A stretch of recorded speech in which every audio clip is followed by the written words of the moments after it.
This is Tokens. I'm Lee C. Camp. Recently, we holed ourselves up in Nashville's famed Sound Emporium studio for 3 days, hosted a variety of most outstanding guests across both genre and generations, and shared all sorts of stories and tales and songs with us. One of our guests went, one might say, above and beyond. Pieced together a string quartet, a rhythm section, background singers, and filled up the beautiful Studio A at the Sound Emporium. That guest was singer-songwriter K.S. Rhoads. I gave away my happiness when I wanted yours. Now I'm searching for the life I had before. I would be like you. Today, our session with K.S. full of beautiful songs and conversation on topics ranging from the 7 deadly sins to grieving a mother's passing. Coming right up. K.S. Rhoads is a singer, songwriter, producer, and composer here in Nashville. In between the release of 3 albums worth of solo material, he's worked with a variety of artists such as Casey Musgraves, Miranda Lambert, Little Big Town, the current band leader for the esteemed songwriting collective 10 out of 10. As a composer, he's arranged and written orchestral music for the Nashville Symphony, the Arkansas Symphony, and was a co-writer for the ballet 7 Deadly Sins. And we're most pleased to have him with us here in the studio today at Sound Emporium. Welcome, K.S. Thanks, Lee. Good to be here. Here's K.S. that day performing one of his numbers from the 7 Deadly Sins ballet. This is Envy. I only see what I don't have, what I can't be, and it's too late. I only see that the world is yours, and all the open doors that closed on me.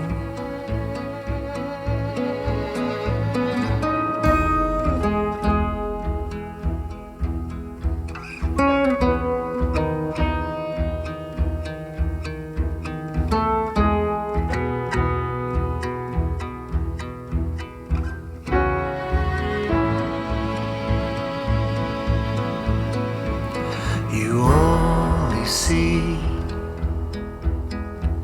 what I want you to. I'm a brilliant light and it scorches you, and it scorches me too.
delightful to have you here with us, and a huge arrangement of musicians you've brought along with you, and delighted to have you here.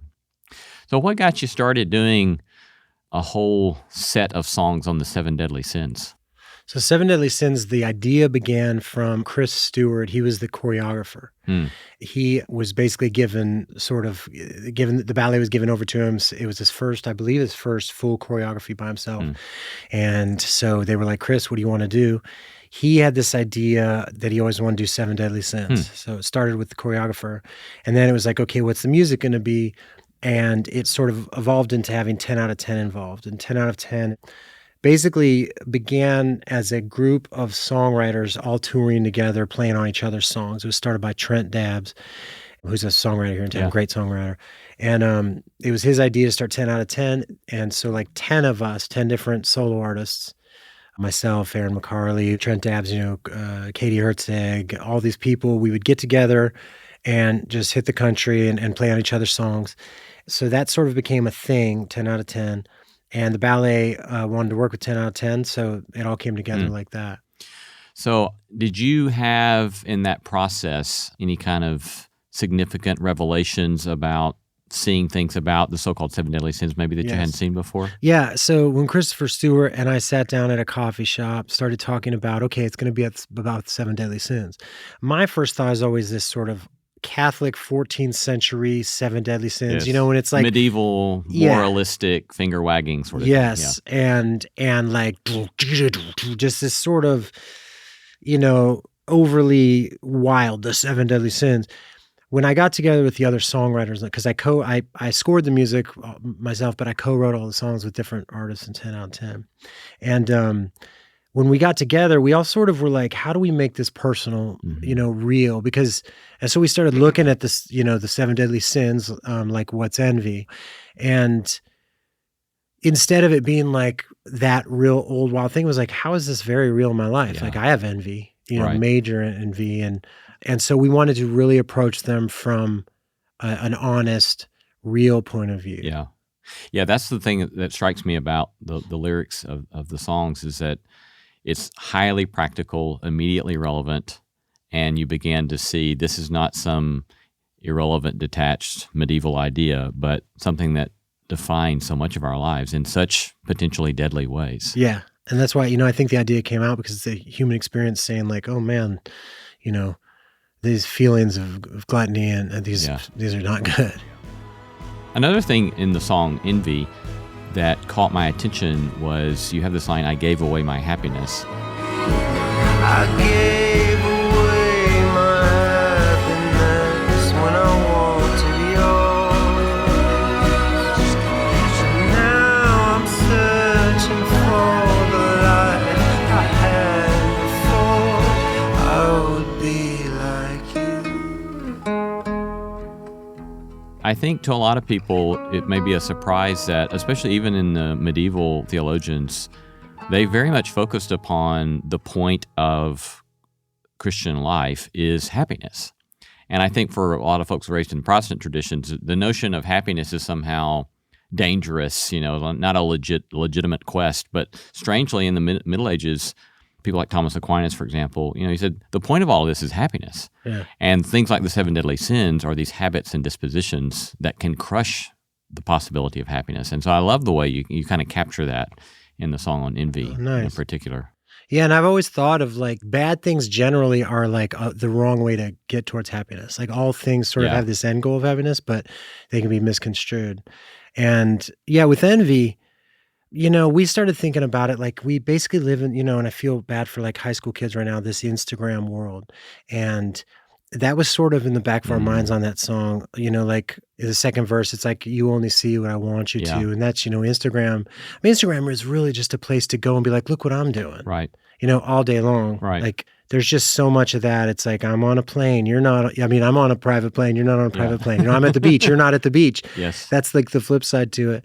And so a lot of that song, and then I feel, real feelings of envy sometimes, like I know all people do, like going on Instagram, seeing your peers be really successful at something, and you're like, oh, right. There's that feeling of envy there. So we sort of... Yeah, it was, I don't know, 5, 6, 7 years ago, one of my friends said something to me about how he had not chosen to put something on social media because he felt a responsibility not to provoke envy because of something that had happened. I thought it was just a remarkable sort of insight, and it gave me a new sense of responsibility about we have these incredible ways to leverage some of the worst in ourselves and other people, and then taking responsibility for the communal nature of not provoking these sorts of things. Yeah, like if you got an award for best interviewer or something, you'd be like, I got to put this on Instagram. You're right. Yeah.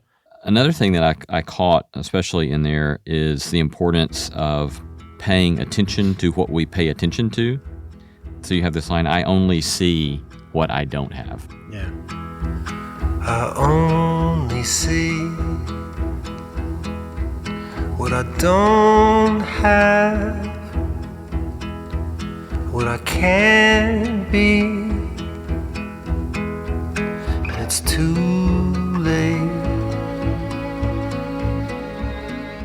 And that sort of notion of, this is crucial again in the virtue traditions, in that intentionality requires us to start paying attention to things. And so you've got that sweet little spot there where what we pay attention to and what we're trying to get other people to pay attention to has profound moral impact upon our lives.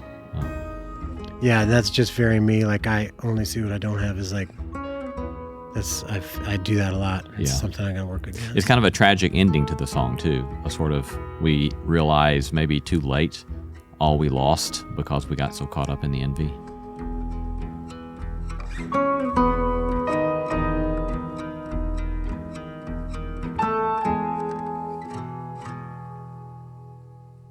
So you have a more recent song, maybe 2020. I hope you left here knowing that. Yeah, it was, I think it was written in 2018. About your mother passing. Yeah. And I guess first let me just ask, how did you get from grieving your mother's loss to writing a song like that? Well, to be honest, that song all the way up until the second verse was written in the exact moment, like a week after she passed away. Like, I put voice memo down, I just sat down at the piano, and what you hear all the way up to that is literally the first thing that came out. My mother died on a Monday. It was sunny outside. She slipped away while she was getting a bath from the nurse. But not without saying, I love you first. And then she was gone, just like that. All the years of my life disappeared in a flash. She was the first face I saw, and I was her last. Oh, you held my head when I had a fever, and read me a book when my dreams were bad. You made me strong, made me a feeler, and I hope you left here knowing that. And I didn't think much of it. I just pressed voice memo and I was like, my mother died on Monday, just singing it. And I said that stuff. And then I moved on, did other stuff, had other voice memos. And maybe a few weeks later or something, I was just going through voice memos and I was like, whoa, I think that's like most of the song right there. Yeah. So then the rest of it was just written after the funeral. We buried her on a Friday. It was raining outside. I saw my only brother for the first time in years. It was the only time I think he's ever had tears in his eyes. A few from the family were gathered around, and a man with a shovel tending the ground, just fixing up flowers and patting dirt down. Oh, you held my head when I had a fever, read me Tom Sawyer when my dreams were bad. You made me strong, made me a feeler, and I hope you left here knowing that.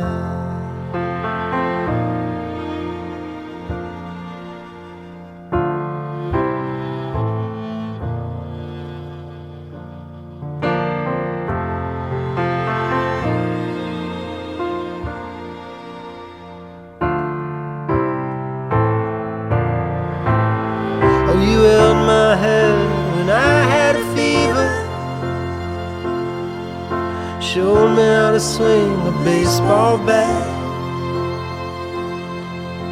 You were my fortress and my healer, and I hope you left here knowing that. I hope you left here knowing that.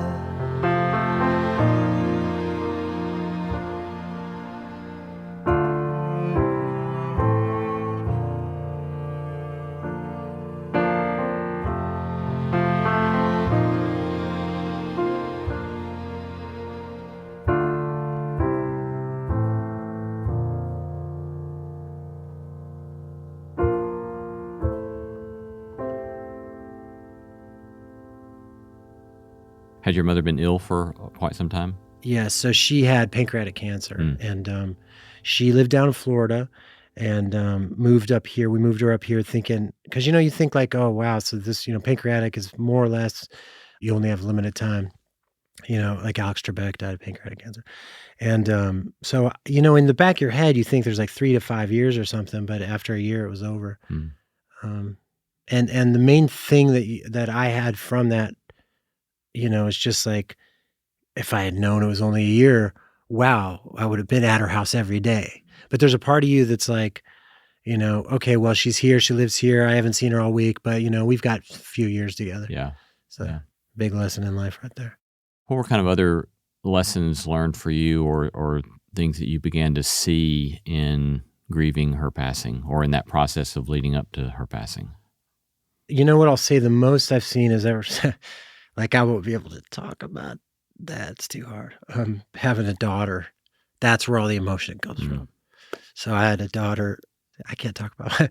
Where's my wife? She's probably back there laughing. Sorry, I'll try it again. Yeah, anytime I think of my daughter, I just tears. Sure. Yeah, most of the emotion comes after I had my daughter, and it's like my mom passed, and then 2 years later, my daughter was born. She just missed knowing her, and that was a hard thing. But you see all the things that your parent did for you that I had no idea. Like, oh my gosh, my mom did all this stuff. It's hard. Like the first 4 months of parenthood is in pure insanity. I had no idea. I lost my mind and got it back. But it just, you get this appreciation. And my wish is that I had a kid while mom was alive. So that appreciation would have been cemented in me a little more. It does seem to me, I think that I'm father of 3 sons. My wife and I have 3 sons. They're now all in their 20s. But I think when they were young, I started realizing those same sorts of things, right? All the stuff that my parents had done for me. And I think another thing that happened for me was I began to see that I was able to, any sort of critiques I might have made of my parents' parenting, they began at least to be informed by an understanding of how hard parenting is. Right. And that we all are broken people. We all have our stuff. My parents had their stuff, just like I have my stuff. And when I see my stuff coming out in my parenting of my kids, I realize, oh, wait a second, maybe I can be a little more understanding of my own parents' stuff, right?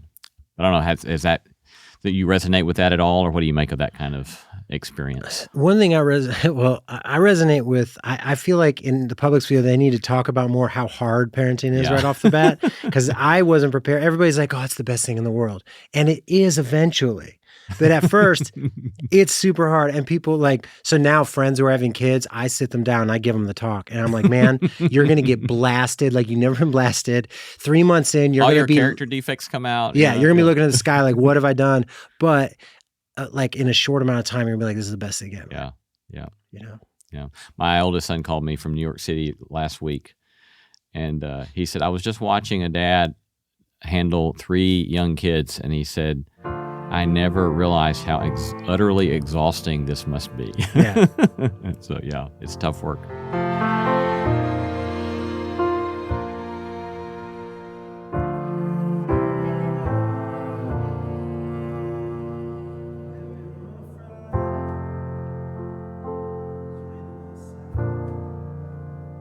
So what are some things that you hope for? It's a daughter, right? Yes. So going back to your daughter. Her name is Ziggy Evergreen Rhoads. Ziggy Evergreen Rhoads. Because my name's Kevin, and I was not going to have a daughter with a regular name that becomes a minion, a kid who's at home alone on Christmas, the kid from Wonder Years. Everything is Kevin. So she's Ziggy Evergreen Rhoads. That's sweet, sweet indeed. So as you think about these sorts of cultural, social challenges and realities that we have to face with, what are some things you hope for Ziggy Evergreen? Man, I mean, I do hope that when she's sort of that age, that the social media pressures are gone, that they've just moved into the multiverse or whatever. But like, I think when she's older, VR, people are going to spend a lot of time in that. They might go to school at some point in VR. Who knows? And I just hope it's not like, I feel bad for these kids who, a kid sees that her friends were at a party on Instagram and she's, broken. Yeah. I just hope Ziggy's not, like, she's not coming of age during all that stuff. And maybe it moves on to something. Maybe we just get so bored with that stuff that we move on from it. Yeah. Like Ed TV was a movie that seemed ridiculous back in like the 90s, that like people would fall around Ed TV, and now everybody does it to themselves. Yeah. I mean, everyone's Ed TV. Yeah.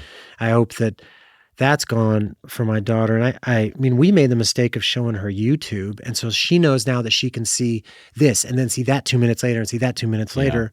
Whereas when I grew up, there was Sesame Street and you just watched it. Right. You watched it till it was done. Yeah. And then you waited till tomorrow. Yeah. Yeah.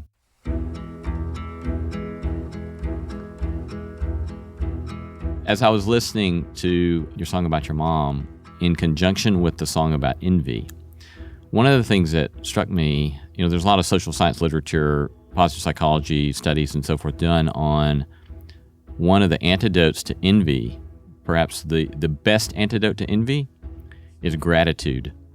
And so it strikes me as interesting that this song about, this deep song you have about gratitude here comes, I guess, not too long after you developed the Seven Deadly Sins project. That's true, yeah. Also, what was cool was my mom got to see the ballet. And she really? never really, she was always like, I wish he was a doctor. Why weren't you a doctor? Like my whole life. And then finally she saw the ballet. She saw the Nashville Symphony playing and she got it. And after the ballet, she was like, oh, I get it now. I was like, thank God my mom saw that.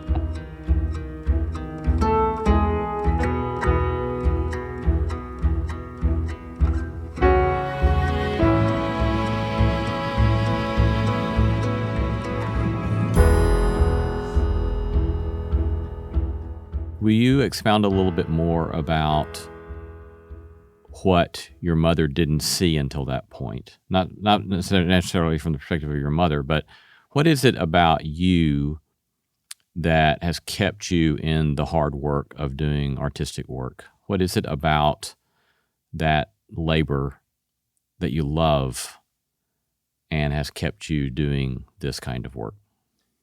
That's interesting. I think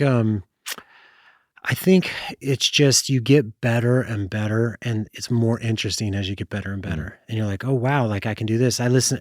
Basically anything I listened to from 5 years ago, I always think is so bad. And I want to scrub it from the internet and start over with the new thing. Right. And, with my mom, it was like, she grew up in Africa, and then they came over here when she was like 15, I think. And she sort of had this point of view of, you go to college, you become a doctor, you become a lawyer, whatever. And so my whole life, music was a hobby, even though I was a professional musician for, most of my years out of college, other than like when I was like bartending or, doing coffee at first. And so I think it's hard for her to see that was an actual career. And it's something I wish that maybe I had given to me as a young kid, that I will tell Ziggy, like, you can be anything. Like, the idea, like, you can be anything sounds pretend to me. Like, you can be anything. If somebody said to me as a kid, I was like, well, that's just what adults say. But it's like, no, because someone has to be that. Like, someone has to be the president. Yeah. Why not you? Like, it's just a person who grew up somewhere, sleeps on a pillow at night. Every night they go, ooh, I can eat the cold side of my pillow. And they go, oh, I'm the president. I still have a cold side of my pillow. Like, they're just people. But I didn't know that growing up. They were people in big jobs. So albeit, I'll get like a job that I know. So I do wish she'd give me more of that. But that's why it's nice when she saw the ballet. She was like, oh. You're listening to Tokens, Public Theology, Human Flourishing, and the Good Life, and we're most grateful to have you joining us. If you've not yet done so, subscribe today to the Tokens podcast on Apple, Spotify, Stitcher, CastBox, or wherever you get your favorite podcasts. Our thanks to those of you who've gone out and written us some delightful reviews. We would appreciate it, if you haven't done so yet, that you join that happy band and give us one of those glowing 5-star reviews. It helps get our podcast out to other folks who might enjoy it as much as you do. We do love hearing from you and are always pleased to hear some of the things you'd like to hear more about. You can email us at podcast@tokenshow.com. Also remember, you can sign up for our email list or find out how to join us for a live event, all at tokenshow.com. This is our episode with K.S. Rhoads, recorded live at Nashville's famed Sound Emporium. Part 2 in just a moment. Welcome back to Tokens and our interview with K.S. Rhoads, recorded live at Nashville's Sound Emporium.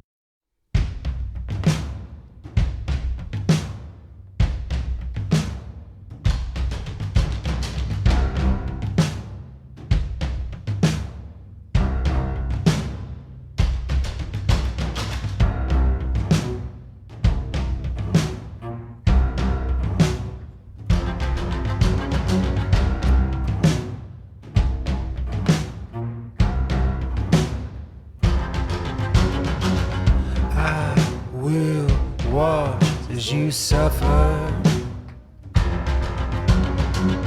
I will watch as you burn. You cry out for your mother, and there'll be nowhere left to turn.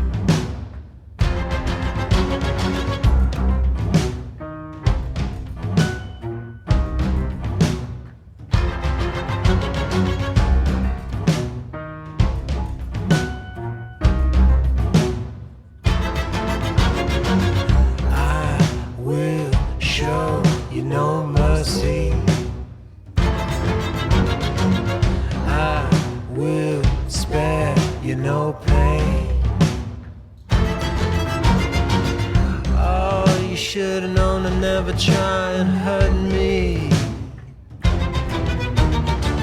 'cause I'll watch as the bombs fall down like rain.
Wrath.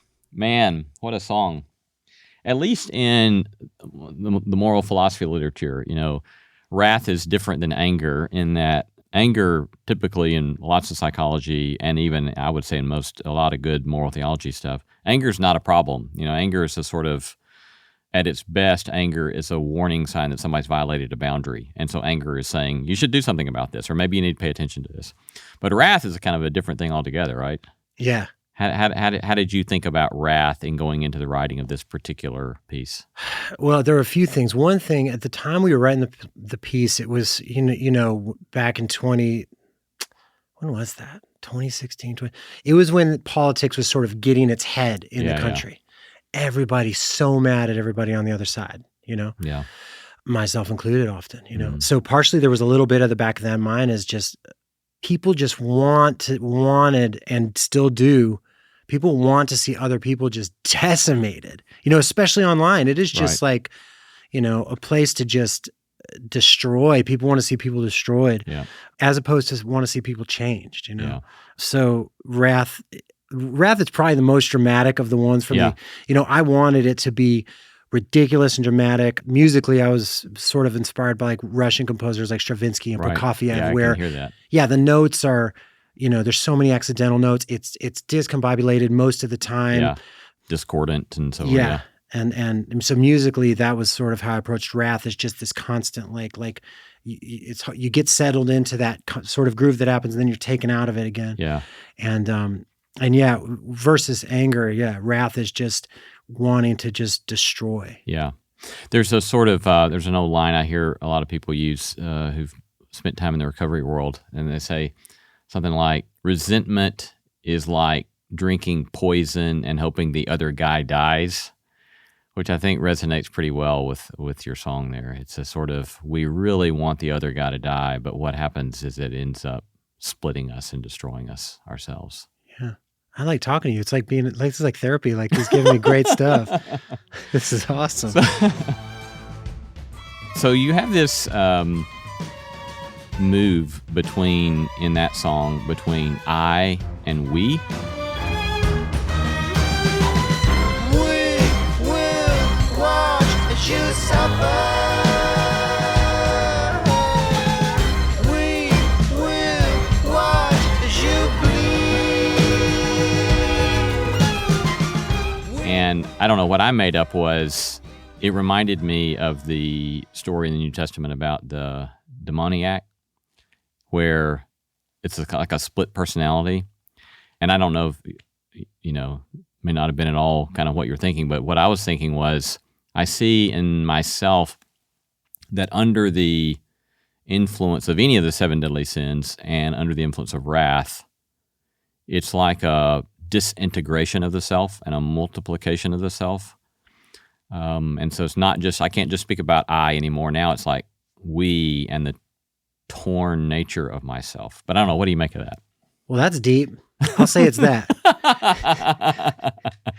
I think about it as like, when you have that sort of wrathful vengeance and anger, you're going to gather around other people, and then there's sort of groupthink, and you whoop them into this kind of thing with you. It's just a gang of anger and stuff. Yeah.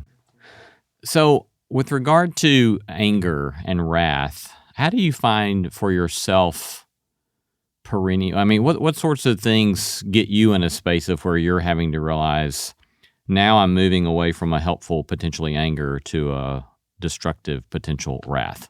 I mean, I get angry about how ridiculous everybody is online. I think that's one major thing. And is that ridiculousness from your perspective about particular positions people are advocating, or a potential way in which people are online?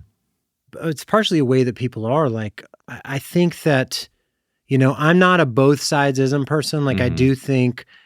I do think there are certain things on certain sides that are worse. Yeah. For sure. But there's this thing online where, let's say that you completely agree with something on your side, but then there's one thing you disagree with. That you just get turned on by that side, whichever side it is. Yeah. It's wild. And it's like, you have to fall in line or you get destroyed by your own people. Right. And I don't understand how it's that ridiculous at this point. Whereas I guarantee if you went and just asked the whole country, people's views fall all the way from one side to places in the middle. And I don't think they're really represented online. And I think many people are just like, if you're on the right and you think that what happened at, at the Capitol was ridiculous and that Trump should never be president again, you're not allowed to say it probably if you're on the right. And if you're on the left and you think that cancel culture has gone from accountability to we want to destroy people's lives, we don't necessarily just want them to change and become better. If you speak out about that, you'll get destroyed on the left for that. Yeah. So I just said both sides. I'll get destroyed by both sides for even talking about it. That's why I don't want to talk about this stuff on a camera. I mean, we had a woman named Loretta Ross, professor, and the title of that interview was something like, and it was playing off a New York Times piece she had, New York Times opinion piece she had entitled something like, "I'm a black feminist. I think call-out culture is toxic." Yeah. All right. So it's a question of how can you see holding on to positions that you think are really important, but not falling prey to dehumanizing the person that you're trying to have a conversation with. Yeah. I mean, I have friends all across the spectrum, and we like some friends, one guy texts me all the time. We disagree so much. He drives me crazy, but I still engage with it. Yeah. I don't, sometimes I shouldn't. But point being that I think if we all get together and people sit down, the animosity can go away because not all, some people are on their side. You cannot get through to them. And I'm not even talking about them. I think there's a lot of people that have certain views, but if everybody comes together and talks, they might start to see things together and say, hey, we're trying to go towards the same goal. We have different ways of looking at it. But politics in the 70s was like that. I mean, you look at these old debates and they'd be like, that was a good point, HW. And they're like, you can almost say nothing online without getting attacked because trollism is a thing. It's a wild, ridiculous world. I don't really engage with it anymore because I'm the kind of person that if I engage with it and then I see all the crazy stuff come at me, it'll kind of drive me crazy. Right. Yeah. Yeah. I mean, it seems to be that you're pointing to the person that you have these disagreements with. It's more, I heard you say it's more of a one-on-one kind of engagement as opposed to something that you're having out on social media. And it seems like there's a personal intimacy that makes that possible that social media immediately subverts. Yes, exactly. Like I have strong opinions with friends. I'll sit down one-on-one with somebody and be like, well, I think you're totally wrong about this. Here's why. Let's have a logical discussion about it. Change my mind. I don't know how many people online are like, change my mind. Like, come at me with a really great argument and you might be able to sway me. I feel like that's the right way to be in life. Yeah. I feel like anybody's point of view they should be willing to have it be changed and not be scared for it to be changed. I think that's the key to growth. But I do think it's more one-on-one because if I do sit down with people, have a one-on-one conversation, sometimes, people meet in the middle. But I think it takes but then people might say my point of view of thinking that you should be malleable in your point of view, they would say that that's a wrong point of view. Some people would think that just means that you're lukewarm in your point of view. Yeah. Well, that then brings us to your song Chess, which is on the more recent album as well, right? Yeah. Or one more recent album, where you see this sort of societal expansion of the anger. Is that a fair kind of description of one of the things you're getting at there? Yeah, very much so. Chess is one of the main things about it is just this us versus them component, which is just so prevalent today. Yeah. And how there are people that benefit from there constantly being an us versus them. Yeah. So I viewed it as like chess, there's only two sides, there's only one winner. Yeah. There's black and white. Do you know why you're thinking the way you do? Do you know why you're thinking the way you do? 'Cause you keep throwing up with the feeding you. It doesn't matter if it's the truth or not. It doesn't matter if it's the truth or not. It is if they can get you to say it enough.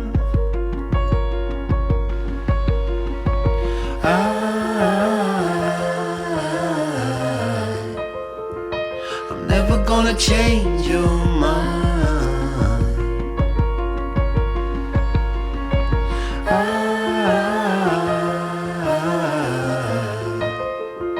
I'm never gonna change your mind.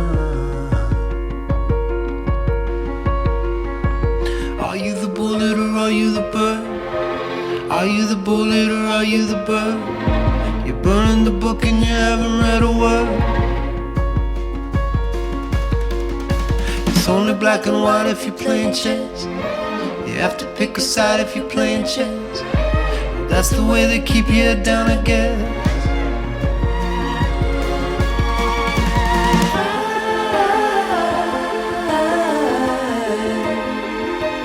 Never gonna change your mind.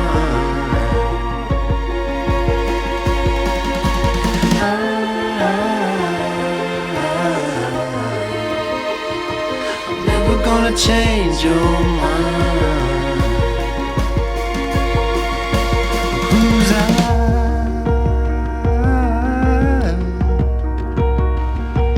are blind?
We have a lot of guests who will talk about the increasing polarization and the way in which we're so reticent, it seems, to try to hear what somebody else is saying or see what somebody else is saying and want to have this black and white, one or the other, one winner, one loser kind of approach.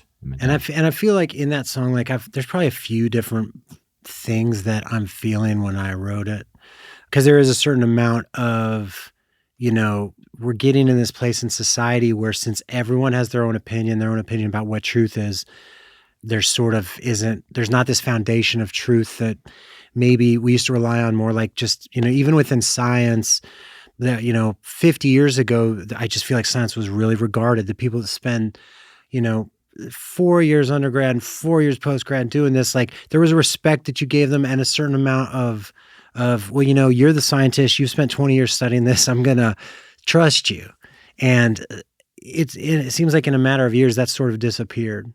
Yeah, I had to say, I was saying in the control room, listening to this song, you have one line that any academic is going to love these days, where you say, you're burning the book and you haven't read a word.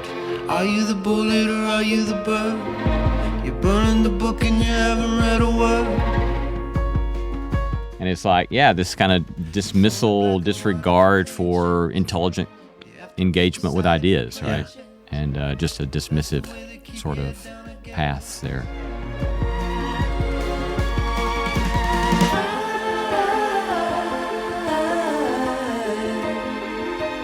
Never gonna change your mind. Last song I wanted to talk about a little bit here, Control.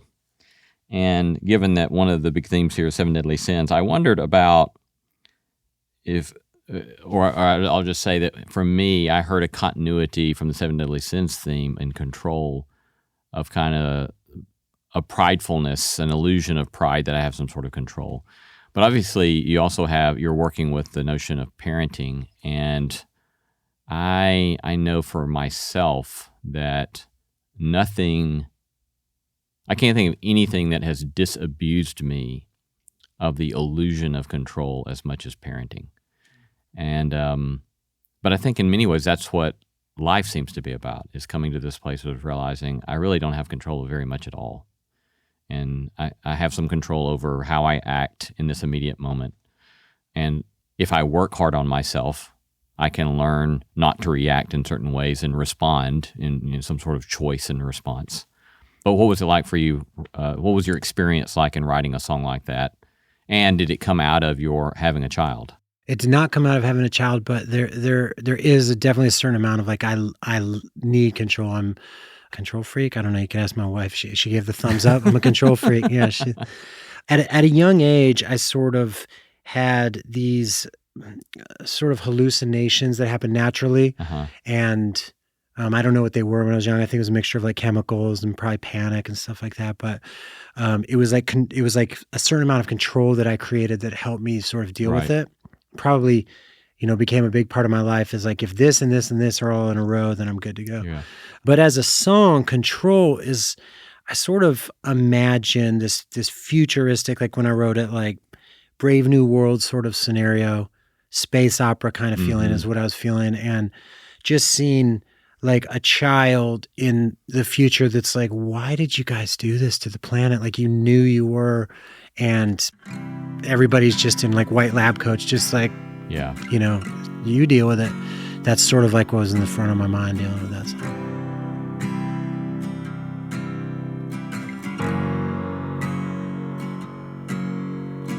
Welcome to the world. It's your problem now. You'll never know why. Now don't let us down. You are a wild one, same as your father, hurtling toward the sun, just like the others. I don't want to lose control.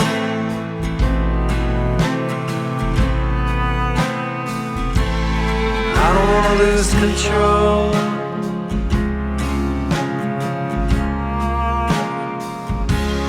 Don't lose control.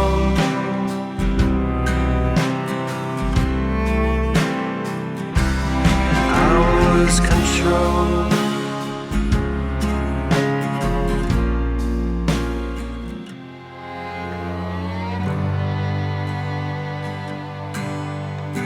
Welcome to the world. You don't have much time.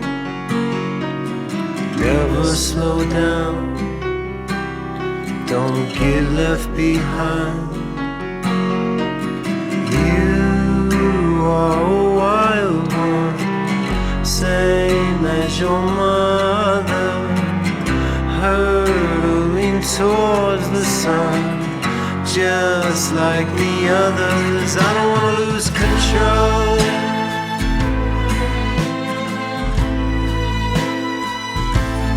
I don't want to lose control.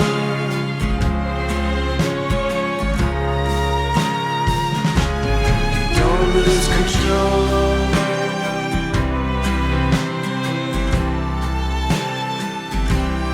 I want to lose control.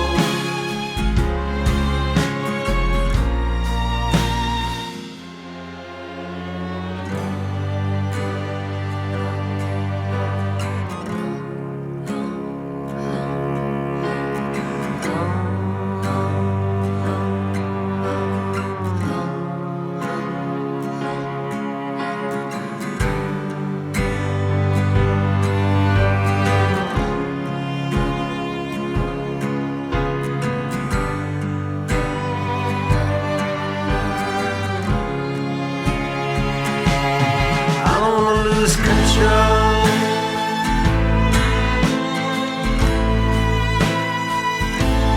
I don't wanna lose control.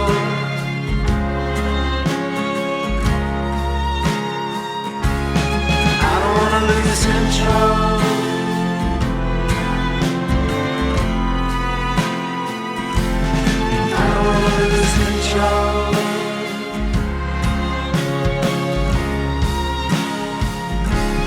I don't wanna lose control.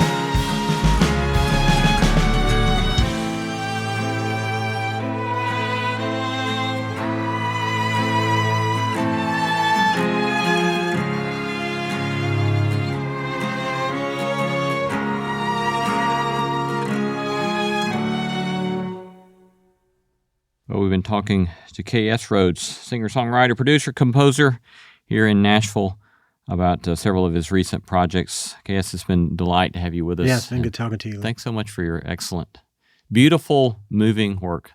Thank you. Thanks for having me.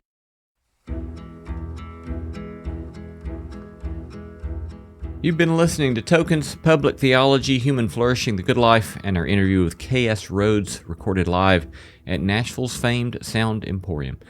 If you'd like to hear more in-depth discussion on the 7 deadly sins, which we touched on in this episode, check out the episode just previous to this one with Professor Rebecca DeYoung. And if you enjoyed the layout of today's episode, make sure to keep up with us weekly as we release more full sessions from the Sound Emporium, including upcoming episodes with the New Respects, Joy Alodican, and more. Remember to subscribe to our podcast on Apple, Spotify, Stitcher, CastBox, or wherever you get your favorite podcasts. If you've got feedback, we'd love to hear from you. Email us or attach a voice memo and send to the address podcast@tokenshow.com. Our thanks to all the stellar team that makes this podcast possible: Christy Bragg, Jacob Lewis, Ashley Bain, Tom Anderson, Carriot Harmon, music beds by Zach and Maggie White and Blue Dot Sessions. Live music in this episode by KS Rhoads, along with an outstanding company of musicians and singers: Laura Epling, Avery Bright, Claire Indy Nunn, Kristen Weber, John Estes, Will Sales, Nick Bearden, Bobby Allen, Aaron McCarley, and our most outstanding music director, Mr. Tim Lauer. Special thanks to engineer Joe Trentacosti and all the hospitable crew at the Sound Emporium. Thanks for listening, and peace be unto thee. The Tokens Podcast is a production of Tokens Media, LLC, and Great Feeling Studios.